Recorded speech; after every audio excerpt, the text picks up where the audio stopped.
any way of getting anywhere near this money, I would have been arm wrestling Councilmember Cohen for it, and whatever we needed to do to get it to all How about a big fundraiser for that? Well, we raise the money we'll raise the money, whatever it takes, but I would have been doing it, whatever it took to get that money out to my district. So I want my district to understand, as they're listening, that I would have fought for that money and to compete for it, but it's not available to my district. And I did have a brief meeting with the Parks Director. You know, there's a lot of need in my Antoine Corridor area of the city that I think deserves a lot of attention.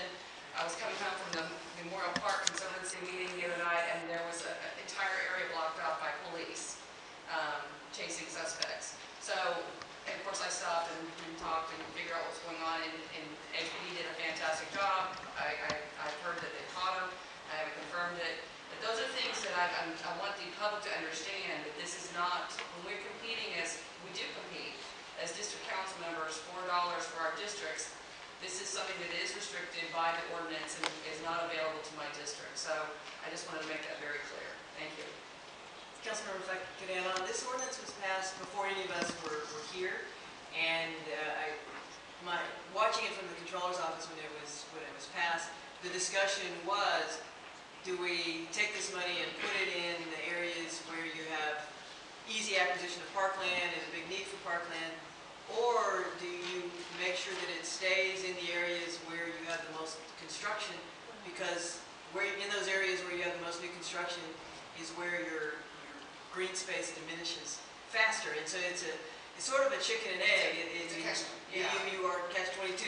You generate more money in the hot areas, but it makes the land that you're trying to buy for park space that much more expensive. And the previous council fell down on the side of, we want to distribute it as widely as possible across the city and keep it in the areas that are most under pressure. And if I may, also the flip side to that is, we're not going to attract the development without those parks. So it goes both directions. It can flip either way, the argument. So we're not going to bring the development without those amenities, but yet we're giving more amenities to areas that are hot and are being developed. But I think all are very deserving. I just want to make sure that there's both sides to that argument. Thank you. Yes, ma'am. Councilmember Kubak. Well, we will be losing some tax revenue as a result of this that we need, but I'll be supporting this matter as well, Councilmember Cohen.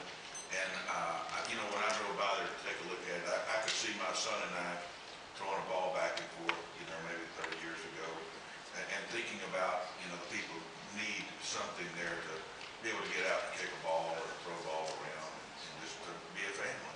So I'll be supporting it as well. Councilmember Lasser. Thank you, Mayor. Let me begin by first saying I too will be joining my colleagues in supporting this. My comments are going to potentially come out being negative, and I don't mean them to be negative. I hope they're more observational than negative. But it seems to me that part of the challenge that the public has, because in looking at these projects, is this sort of inside the loop, outside of the loop experience. For district council members outside the loop, we're often hit up about, what can you do for our parks? What can you do to expand parks and so on and so forth?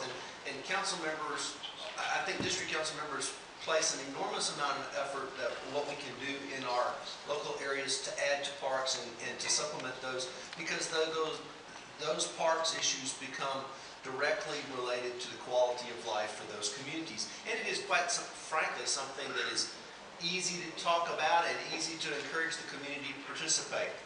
I want to defer to the expertise within the Parks Department, because every time I've reached out to the Parks Department to deal with any parks issue in District J, they have been more than helpful, and they are more than visionary, and I want to thank Joe Turner and his entire staff for that. But let me come back to the observational point. It seems to me that so many of us see the millions and millions and millions of dollars that are not only raised but spent on parks inside the loop. Memorial Park, Allen Parkway, Eleanor Tinsley Park. In my mind, I've watched that be redeveloped and rebuilt 3 times since I moved here in 1985. Discovery Green, Herman Park, and the list sort of goes on. So the sense is that inside the loop gets all the money and the rest of us get to pay money, which of course is not directly true. So I think the perception in the community sometimes is that all the money goes to the center of the city, and part of that's because our philanthropic community is in the center of the city. So I hope that as we move forward, we can do even more than what this administration has already valiantly, in a valiant way, attempted to do, and that is to cause attention to our philanthropic community, to the needs of the parks all across this city.